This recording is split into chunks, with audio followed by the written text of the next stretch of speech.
Hello friends, welcome to my channel. आज का जो मेरा टॉपिक है क्लास 9th का, जो मैंने चैप्टर 6 कराया है उसका पार्ट 3 है। क्योंकि इससे पहले मैंने 2 पार्ट अपलोड कर दिए हैं, जिसमें फर्स्ट पार्ट में मैंने सेल के बारे में बताया है, बहुत अच्छे से बताया है। जितना मैटर 9th क्लास की बुक्स में दे रखा है उतना मैटर इसमें मैंने बताया है।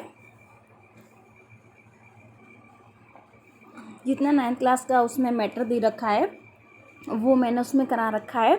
तो आज पार्ट 3 है। जो मेन टॉपिक तो टिश्यू है अपना ऊतक। तो स्टार्ट करते हैं। पहले इसमें 2-3 पॉइंट लिखे हुए हैं जो नोट में लिखे हुए हैं, उसको देखते हैं। और आप जब भी ये वीडियो देखें तो आप अपने पास पेन नोटबुक ज़रूर रखें, जिससे कि इसमें एक भी एक्स्ट्रा पॉइंट लिखे लगे तो आप उसको नोट कर सकते हो। तो स्टार्ट करते हैं कि वायरस को अपूर्ण कोशिका माना जाता है। वायरस में केवल आनुवंशिक पदार्थ आरएनए अथवा डीएनए होता है, जिसके कारण वायरस में जनन, वंशानुगति तथा उत्परिवर्तन की क्षमता होती है। थर्ड पेज पर लिखा हुआ है कि वायरस में कोशिका कला, उपापचय यंत्रावली तथा जैव रासायनिक यंत्रावलियां नहीं होती हैं। वायरस के प्रत्येक कण को विरियन कहा जाता है। ये इंपॉर्टेंट है, यहाँ पे पॉइंट लगा हुआ है कि वायरस के प्रत्येक कण को क्या कहा जाता है, विरियन कहा जाता है। प्रत्येक कण के चारों ओर जो प्रोटीन का खोल होता है उसे क्या कहते हैं, कैप्सिड बोलते हैं। 5 नंबर पे लिखा हुआ है T4 जीवाणु भोजी एसिरिकिया कोलाई का परजीवी होता है। एसिरिकिया कोलाई का जीवाणु का परजीवी होता है। अब मेन टॉपिक अपना स्टार्ट करते हैं। टिश्यू क्या होता है उसके बारे में देखते हैं कि कोशिकाओं के समूह को ऊतक कहते हैं। कोशिकाओं के समूह को ऊतक कहते हैं। ऊतक शब्द दिया था वो किसने दिया था, विचेट ने दिया था। और ऊतकों का अध्ययन क्या कहता है, हिस्टोलॉजी कहलाता है। अब ये इसमें एक मतलब कि जैसे क्रम से लगाने के लिए बोलते हैं कि पहले कौन सा आएगा, सेकंड नंबर पे कौन सा आएगा। तो मैंने वहीं इस पे बताया हुआ है कि पहले कोशिका, क्योंकि कोशिकाओं से ऊतक बनते हैं। ऊतक मिलके ऊतक तंत्र का निर्माण करते हैं। ऊतक तंत्र मिलके अंग का निर्माण करते हैं। अंग मिलके अंग तंत्र का निर्माण करते हैं और अंग तंत्र मिलके शरीर का निर्माण करते हैं। तो ये क्रम याद रखना है आपको, कंप्लीट वाला। नेक्स्ट दे रखा है कि इसमें ऊतक 2 प्रकार के होते हैं। ऊतक कितने प्रकार के होते हैं, 2 नंबर। फर्स्ट होता है प्लांट टिश्यू और सेकंड नंबर पर होता है एनिमल टिश्यू। अब फर्स्ट निकालते हैं हम कि प्लांट टिश्यू मतलब पादप ऊतक। पहले इसको पढ़ते हैं डिटेल से और फिर हम एनिमल टिश्यू पढ़ेंगे। तो चलो, इसमें क्या लिखा हुआ है कि पादप शरीर में कोशिकाओं के समूह को पादप ऊतक कहा जाता है। यह 2 प्रकार का होता है। मतलब पादप ऊतक भी कितने प्रकार का होता है, 2 प्रकार का होता है। सबसे पहले नंबर पे कौन सा होता है, विभज्योतक ऊतक होता है। फर्स्ट नंबर पे कौन सा होता है, विभज्योतक ऊतक होता है। सेकंड नंबर पे दे रखा अपना स्थायी ऊतक मतलब परमानेंट टिश्यू। मतलब ऊतक 2 प्रकार के होते हैं। प्लांट टिश्यू 2 प्रकार के होते हैं, एक होता है स्थायी ऊतक और एक होता है विभज्योतक ऊतक। तो सबसे पहले मैं पढ़ाऊंगी, पहले स्टार्ट करेंगे विभज्योतक ऊतक किसे कहते हैं, मेरिस्टेमेटिक टिश्यू। कोशिकाओं का वह समूह जिसमें लगातार विभाजन होता है उसे विभज्योतक ऊतक कहते हैं। डायरेक्ट क्वेश्चन आ सकता है जैसे कि मतलब कोशिकाओं का वह समूह जिसमें लगातार विभाजन होता रहता है वो कौन सा टिश्यू कहलाता है, वो होता है विभज्योतक ऊतक। ठीक है। फिर इसमें एक इम्पोर्टेंट पॉइंट लिखा हुआ है कि पादप ऊतक संवर्धन में विषाणु मुक्त पादप प्राप्त करने के लिए एक्सप्लांट के रूप में विभज्योतक ऊतक का उपयोग करते हैं। जैसे कोई भी लैब में अपन को ऐसा प्लांट बनाना है जिसमें वायरस का इफेक्ट नहीं हो, तो उसके प्राप्त करने के लिए अपन प्लांट का कौन सा भाग यूज़ करते हैं, तो वो करते हैं अपन विभज्योतक ऊतक। ठीक है। अब विभज्योतक ऊतक भी 3 प्रकार का होता है। एक एकदम दिमाग में क्लियरिटी रखनी है कि सबसे पहले ऊतक कितने प्रकार के होते हैं, 2 प्रकार के। एक होता है पादप ऊतक और एक होता है एनिमल मतलब जंतु ऊतक। ठीक है। अब हमने स्टार्ट किया है पादप ऊतक। पादप ऊतक भी कितने प्रकार के होते हैं, 2 प्रकार के, एक विभज्योतक ऊतक और एक होता है स्थायी ऊतक। ठीक है। अब फिर विभज्योतक ऊतक हमने स्टार्ट किया है, वो भी 3 प्रकार का होता है। तो आगे देखते हैं कौन कौन से होते हैं। मैं आपको बाद में जब जैसे ये कंप्लीट चैप्टर हो जाएगा मैं रिवीजन करा दूँगी, क्योंकि ये चैप्टर थोड़ा सा मतलब इसमें समझने लायक चीज़ है और कन्फ्यूजिंग भी होता है। तो बार बार जैसे रिपीट करेंगे, रिवीजन करेंगे तो हो जाएगा। एक बार लास्ट में मैं फटाफट इसमें रिवीजन करा दूँगी। तो बिल्कुल भी वो नहीं लेना है कि एकदम ध्यान रखना है कौन सा कितने प्रकार का है, वो सब जब भी समझ में आएगा, एक एक पॉइंट अच्छे से लिखा हुआ है। तो देखो यहाँ पे दे रखा है विभज्योतक ऊतक कितने प्रकार का होता है, 3 प्रकार का। अब हम देखते हैं कौन कौन से। देखो इसमें लिखा हुआ है, फर्स्ट पे लिखा हुआ है शीर्षस्थ विभज्योतक ऊतक, मतलब एपिकल मेरिस्टेम। एपिकल मेरिस्टेम मतलब शीर्षस्थ विभज्योतक ऊतक। अब इसके बारे में देखते हैं क्या क्या लिखा हुआ है। इसमें दे रखा है कि पौधों के मूल तथा तने के शीर्ष भाग में लगातार विभाजन करने वाली कोशिकाओं के समूह को शीर्षस्थ विभज्योतक ऊतक कहा जाता है। बहुत ज़्यादा इंपॉर्टेंट है कि मूल और तने के शीर्ष भाग में जो लगातार विभाजन होता रहता है वो कौन सी कोशिकाओं में होता है, शीर्षस्थ विभज्योतक कोशिकाओं में होता है। और इसमें एक इम्पोर्टेंट पॉइंट लिखा हुआ है कि पौधे की जो लंबाई होती है वो शीर्षस्थ विभज्योतक ऊतक के कारण होती है। मतलब लंबाई किसके कारण बढ़ती है, शीर्षस्थ विभज्योतक ऊतक के कारण बढ़ती है। अब पहला प्रकार तो ये हो गया। दूसरा प्रकार है इसमें पार्श्वीय विभज्योतक ऊतक, मतलब लेटरल मेरिस्टेम। अब इसमें देखो क्या लिखा हुआ है कि पौधे के पार्श्व भाग में लगातार विभाजन दर्शाने वाली कोशिकाओं के समूह को, मतलब पार्श्व भाग में मतलब जिसमें चौड़ाई होती है, पार्श्व भाग में लगातार विभाजन करने वाली कोशिकाओं के समूह को पार्श्वीय विभज्योतक ऊतक कहते हैं। यहाँ पे देखो इंपॉर्टेंट पॉइंट लगा हुआ है कि जो पौधों की चौड़ाई होती है ना, अर्थात द्वितीयक वृद्धि, वो पार्श्वीय विभज्योतक ऊतक के कारण होती है। तो यहाँ पे इसमें बताया गया है कि जो पार्श्वीय ऊतक होता है वो किस में करता है, पौधों की लंबाई, पौधों की जो चौड़ाई होती है वो पार्श्वीय ऊतक के कारण बढ़ती है, जो कि लंबाई होती है वो शीर्षस्थ विभज्योतक ऊतक के कारण बढ़ती है। थर्ड नंबर पर अपन देखते हैं, थर्ड नंबर पे इसमें दे रखा है अंतर्वेशी विभज्योतक ऊतक, मतलब इंटरसेलरी मेरिस्टेम। अब इसमें देखो क्या दे रखा है कि स्थायी ऊतकों के मध्य लगातार विभाजन दर्शाने वाली कोशिकाओं के समूह को अंतर्वेशी विभज्योतक ऊतक कहते हैं। कि इनके मध्य, स्थायी ऊतकों के मध्य, ठीक है। अब जैसे कौन कौन से होते हैं, जैसे इसके एग्जाम्पल भी दे रखे हैं बुक्स में कि जो पोएसी कुल की जो घास होती है एक तो वो, और एक बीजपत्री पादपों में जो विभाजन होता है, उन कोशिकाओं में जो विभाजन होता है वो किसके कारण होता है, अंतर्वेशी विभज्योतक ऊतक के कारण। जैसे यहाँ पे एक इम्पोर्टेंट पॉइंट लिखा हुआ है कि पशुओं के घास खाने के पश्चात वापस घास अंतर्वेशी विभज्योतक ऊतक के कारण होता है। ये इम्पोर्टेंट है इसमें। जैसे कोई पशु ने खाना, वो खा ली, घास खा ली, और उसके बाद अगर वो दोबारा से उगती है तो उसमें कौन सी टिश्यू में वृद्धि होती है, अंतर्वेशी ऊतक में। अब आता है बी नंबर पर स्थायी ऊतक। देखो मैंने पहले ऊतक पढ़ाए थे, प्लांट टिश्यू होता है वो 2 प्रकार का होता है, एक होता है विभज्योतक ऊतक और एक होता है स्थायी ऊतक, ठीक है। विभज्योतक ऊतक भी फिर 3 प्रकार का होता है, ठीक है। जैसे यहाँ पे मैंने दे रखा है इसमें विभज्योतक, जैसे मैंने यहाँ पे पहले बताया था विभज्योतक ऊतक कितने प्रकार का होता है, 3 प्रकार का, शीर्षस्थ, पार्श्वीय और अंतर्वेशी विभज्योतक ऊतक, ठीक है। अब सेकंड नंबर पर आता है स्थायी ऊतक। अब स्थायी ऊतक मतलब परमानेंट टिश्यू। जब विभज्योतक ऊतकों में विभाजन की क्षमताएं समाप्त हो जाती है तो उसे स्थायी ऊतक कहा जाता है। ये 2 प्रकार के होते हैं। मतलब स्थायी ऊतक कितने प्रकार का होता है, 2 प्रकार का, जबकि विभज्योतक ऊतक कितने प्रकार का होता है, 3 प्रकार का। तो अपन को देखना है इसमें लिखा हुआ है कौन कौन से प्रकार होते हैं। तो सबसे पहला होता है सरल स्थायी ऊतक, मतलब सिंपल टिश्यू। तो उसमें क्या दे रखा है कि जो एक ही प्रकार की कोशिकाओं से बने होते हैं उसे सरल स्थायी ऊतक कहा जाता है।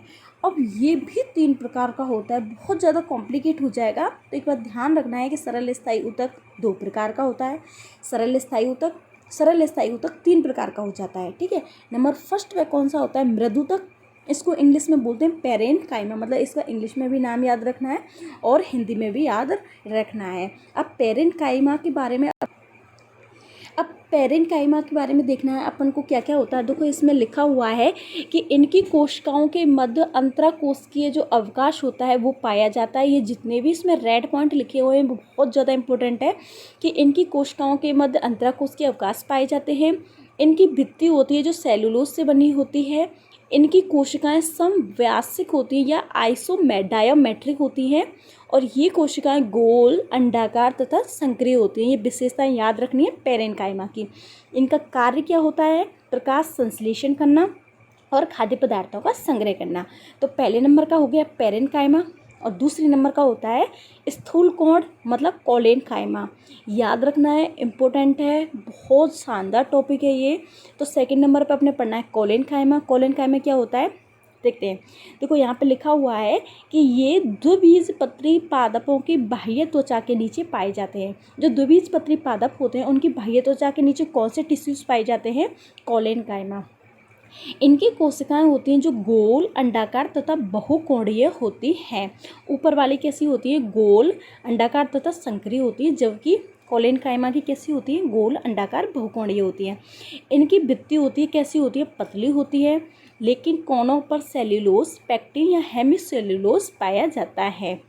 आगे इसमें एक इम्पोर्टेंट पॉइंट लिखा हुआ है कि यह ऊतक पादप ऊतक को लच में दृढ़ता प्रदान करता है, मतलब फ्लेक्सिबल बनाता है। फ्लेक्सिबल स्ट्रेंथ होती है जो पौधों में, वो किसके कारण होती है?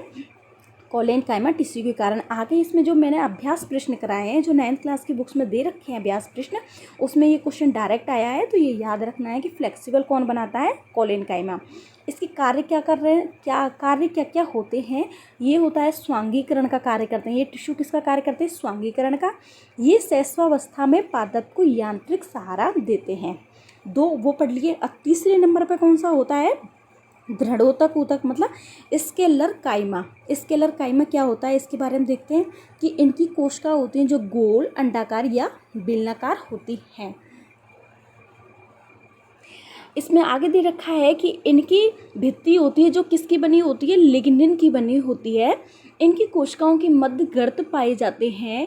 इनमें मृत प्रोटोप्लाज्म पाया जाता है, ये भी इम्पोर्टेंट है। और गूदेदार पादपों की जो फल भित्ति होती है वो किसके कारण होती है? स्केलर काइमा से निर्मित होती है। जैसे अमरूद, चीकू, नाशपाती होता है, उनमें कौन सा टिश्यू पाया जाता है? स्केलर काइमा होता है। ठीक है, अमरूद जैसे उसके उदाहरण दे रखे हैं, अमरूद, चीकू, नाशपाती। इसमें इंपॉर्टेंट पॉइंट भी दे रखा है एक इसमें दिखा हुआ है, लेग्यूमिनेसी कुल के जो बीजों का आवरण होता है ना, वो किससे निर्मित होता है? स्केलर काइमा टिश्यू से होता है। चाय की जो पत्तियां होती हैं वो स्केलर काइमा से निर्मित होती हैं। ये पादपों को शैशवावस्था में यांत्रिक सहारा प्रदान करती हैं। फिर आता है जटिल स्थायी ऊतक। देखो मैंने आपको बताया है कि सरल स्थायी ऊतक होता है। सरल स्थायी ऊतक भी फिर 3 प्रकार का, स्केलर काइमा होता है और कोलेनकाइमा होता है, वो 3 प्रकार हो गए उसके बाद आता है जटिल स्थायी ऊतक, कॉम्प्लेक्स टिश्यू। इसके बारे में क्या दे रखा है कि ये एक से अधिक कोशिकाओं से निर्मित होते हैं। ये 2 प्रकार के होते हैं। अब हमें देखने कौन कौन से होते हैं। मैं लास्ट में एक बार अच्छे से और रिवीजन करा दूंगी, फिर ये क्लियर हो जाएगा। लेकिन हाँ, जब भी आप देखें तो एक बार लिख जरूर लें, अगर आपको लगे तो कि हाँ बेनिफिट है तो लिख सकते हो। तो इसमें फर्स्ट पॉइंट पे दे रखा है जाइलम। अब जाइलम के बारे में क्या है देखते हैं। ये जल तथा खनिज लवणों का परिवहन करता है। जाइलम कैसे करता है? जो जड़ होती हैं, जाइलम जड़ों से खनिज को और जल को ले जाता है ऊपर, मतलब पत्तियों की तरफ, तना की तरफ, नीचे से ऊपर की तरफ ले जाता है। ठीक है, फिर इसमें देखो ये इंपॉर्टेंट पॉइंट है कि यह धनात्मक प्रकाशानुवर्ती होता है तथा ऋणात्मक गुरुत्वाकर्षण होता है। कैसे होता है इसको समझते हैं। क्योंकि जाइलम है जो नीचे से, मतलब जड़ से और ऊपर लेके जाएगा, मतलब प्रकाश की तरफ जाएगा, मतलब धनात्मक हो गया है ना, ऊपर की तरफ जा रहा है, धनात्मक प्रकाशानुवर्ती। लेकिन ऋणात्मक गुरुत्वाकर्षण क्यों बोलते हैं? क्योंकि गुरुत्वाकर्षण हमेशा नीचे की तरफ लगता है, जबकि जाइलम ऊपर की तरफ जा रहा है, इसीलिए इसमें ऋणात्मक दे रखा है। अब इसमें फिर दे रखा है जाइलम भी 4 प्रकार का होता है। तो अपन देखते हैं कौन कौन से होता है। तो चलो, जाइलम भी 4 प्रकार का होता है। नंबर फर्स्ट होता है वाहिकाएं, फर्स्ट पे वाहिनिकाएं, सेकंड नंबर पे वाहिकाएं, थर्ड पे जाइलम तंतु और 4 नंबर पे दे रखा है जाइलम मृदुतक। ठीक है, फिर इसमें एक नोट पॉइंट लिखा हुआ है कि इन चारों प्रकार की कोशिकाओं में से जाइलम मृदुतक होता है। जो जाइलम मृदुतक होता है वही क्या होता है? जीवित कोशिका होती है। बाकी की सब अन्य सभी मृत होती है। मतलब इन 4 प्रकार की जो कोशिकाएं दे रखी हैं उनमें से सिर्फ जाइलम मृदुतक होता है ना, 4 नंबर का, सिर्फ वही मतलब होता है जीवित, बाकी सब मृत अवस्था में होती है। अब एक तो जाइलम और सेकंड नंबर पे दे रखा है फ्लोएम। अब हम फ्लोएम के बारे में पढ़ते हैं कि ये भोजन का परिवहन करता है। अब भोजन का परिवहन हमेशा कहाँ होता है? ऊपरी भागों में, पत्तियों में होता है, पत्तियों में, तनों में, इनमें भोजन का परिवहन होता है, ऊपर होता है मतलब। और जल खनिज लवणों का परिवहन वो कहाँ होता है? निर्माण संश्लेषण का होता है, जड़ों में होता है। इसमें क्या लिखा हुआ है कि यह धनात्मक गुरुत्वानुवर्तन तथा ऋणात्मक प्रकाशानुवर्तन दर्शाता है। क्यों? क्योंकि देखो भोजन तो ऊपर निर्माण होगा, अब ये भोजन को लेके फ्लो में आएगा नीचे की तरफ, नीचे की तरफ ही लगता है गुरुत्वाकर्षण, आप सब जानते हो। तो ये तो धनात्मक तो गुरुत्वाकर्षण हो जाएगा और ऋणात्मक क्या हो जाएगा? प्रकाशानुवर्तन। फिर उसके बाद दे रखा है कि जाइलम की तरह फ्लोएम भी कितने प्रकार का होता है? 4 प्रकार का होता है। कौन कौन सा होता है आके देखते हैं। नंबर फर्स्ट पे दे रखा है इसमें चालनी नलिकाएं, सेकंड नंबर पर सह कोशिकाएं, थर्ड नंबर पे फ्लोएम रेसे और थर्ड नंबर पर फोर्थ पे दे रखा है फ्लोएम मृदुतक। फिर इसमें एक नोट पॉइंट्स दे रखा है कि चालनी कोशिकाओं में केंद्रक नहीं पाया जाता है। इंपॉर्टेंट है, ये ध्यान रखना है कि चालनी कोशिकाओं में क्या नहीं पाया जाता है? केंद्रक नहीं पाया जाता है। अब मैंने आपको देखो टिश्यू स्टार्ट किया था, ठीक है, उसके मैंने बताया था कि ऊतक 2 प्रकार के होते हैं, एक होता है पादप ऊतक, एक होता है जंतु ऊतक। मैंने पादप ऊतक बहुत अच्छे से पढ़ा दिया है, उसको एक बार और रिवीजन करा दूंगी फटाफट से। अब हम वो सेकेंड नंबर पे स्टार्ट करते हैं जंतु ऊतक। जंतु ऊतक सिंपल है, उसके बारे में देखते हैं क्या लिखा है कि बहुकोशिकीय जंतुओं में कार्य व संरचना के आधार पर मुख्यतः 4 प्रकार के ऊतक पाए जाते हैं। अब देखते हैं कौन कौन से होते हैं। नंबर फर्स्ट पे दे रखा है इसमें संयोजी ऊतक, मतलब कनेक्टिव टिश्यू। अब संयोजी ऊतक कहाँ कहाँ पाया जाता है ये देखना है, बाकी डिटेल में कोई ज़रूरत नहीं है कि ये ब्लड में पाया जाता है, बोन्स में पाया जाता है, कौन सा संयोजी ऊतक। अब सेकेंड नंबर पे इसमें दे रखा है पेशीय ऊतक, मतलब मस्कुलर टिश्यू। ये मांसपेशियों, हृदय पेशी, चिकनी पेशी, कंकाल पेशियों में पाया जाता है। थर्ड नंबर पे पाया जाता है तंत्रिका ऊतक, मतलब नर्वस टिश्यू, ये तंत्रिका तंत्र में पाया जाता है। फोर्थ नंबर पर दे रखा उपकला टिश्यू, मतलब एपिथीलियम टिश्यू। यह उपकला ऊतक जंतुओं के शरीर के आवरण बनाती है। ये रक्त वाहिनियाँ, फेफड़ों, वायुकूपिका, नेफ्रॉन, श्वास नली, आमाशय में पाया जाता है। यहाँ पे जो मेरा टॉपिक है टिश्यू वाला वो कंप्लीट होता है। फिर बुक्स में जो इंपॉर्टेंट क्वेश्चंस दे रखे थे वो मैंने यहाँ पे नोट किए हैं अभ्यास प्रश्न के रूप में। तो फर्स्ट क्वेश्चन इसमें दे रखा है कि कोशिका के किस कोशिकांग को आत्मघाती थैली कहा जाता है? तो इसका आंसर है लाइसोसोम को कोशिका की आत्मथैली कहा जाता है। सेकेंड नंबर पे इसमें क्वेश्चन दे रखा है कि कोशिका के किस कोशिकांग को शक्तिगृह कहा जाता है? तो ये होता है माइटोकॉन्ड्रिया। थर्ड नंबर पे होता है केंद्र की खोज किसने की थी? रॉबर्ट ब्राउन ने। कोशिका चक्र, 4 नंबर पे क्वेश्चन दे रखा कोशिका चक्र की किस प्रावस्था में डीएनए का संश्लेषण होता है? तो वो होता है एस प्रावस्था में। ये वाला क्वेश्चन है जो मैंने सेकंड पार्ट में कोशिका डिवीजन पढ़ाया था, कोशिका विभाजन पढ़ाया था, उसमें बहुत अच्छे से बहुत डिटेल से पढ़ाया और हाईलाइट भी किया हुआ है कि ये इम्पोर्टेंट है एस प्रावस्था। और 5वें नंबर पे ये मैंने अभी तुरंत बताया था आपको 5 मिनट पहले ही कि पादों में जो फ्लेक्सिबल होता है, फ्लेक्सिबल स्ट्रेंथ कौन प्रदान करता है, कौन सा ऊतक प्रदान करता है? तो वो होता है स्थूल कोण ऊतक या कोलेनकाइमा। तो यहाँ पे तो ये टॉपिक मतलब चैप्टर कंप्लीट हो जाता है। इसके बाद में जो बायोडाइवर्सिटी दे रखा है 7वें नंबर का चैप्टर, उसके पार्ट बनाऊंगी, 2-3 पार्ट बन जाएंगे उसके आराम से, क्योंकि काफ़ी लॉन्ग चैप्टर है और ये यहाँ पे कंप्लीट हो जाता है। तो एक बार मैं फटाफट से इसका रिविज़न करा देती हूँ और उसके बाद ये चैप्टर आपके अच्छे से समझ में आ जाएगा।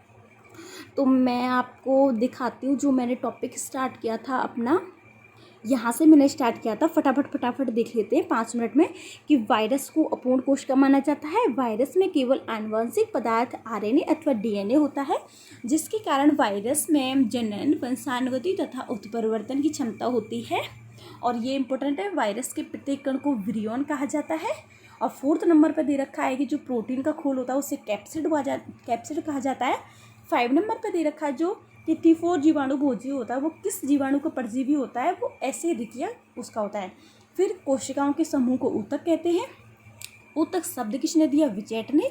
ऊतकों का अध्ययन क्या कहलाता है? हिस्टोलॉजी। फिर मैंने आपको ये बताया कि ये मतलब इसका क्रम याद रखना है, सीक्वेंस। फिर मैंने ऊतक पढ़ाए थे आपको 2 प्रकार के, एनिमल टिश्यू और प्लांट टिश्यू। फिर प्लांट टिश्यू भी 2 प्रकार का होता है, एक होता है विभज्योतक ऊतक और एक होता है स्थायी ऊतक। फिर मैंने विभज्योतक ऊतक पढ़ाया था आपको। विभज्योतक ऊतक भी फिर कितने प्रकार का होता है?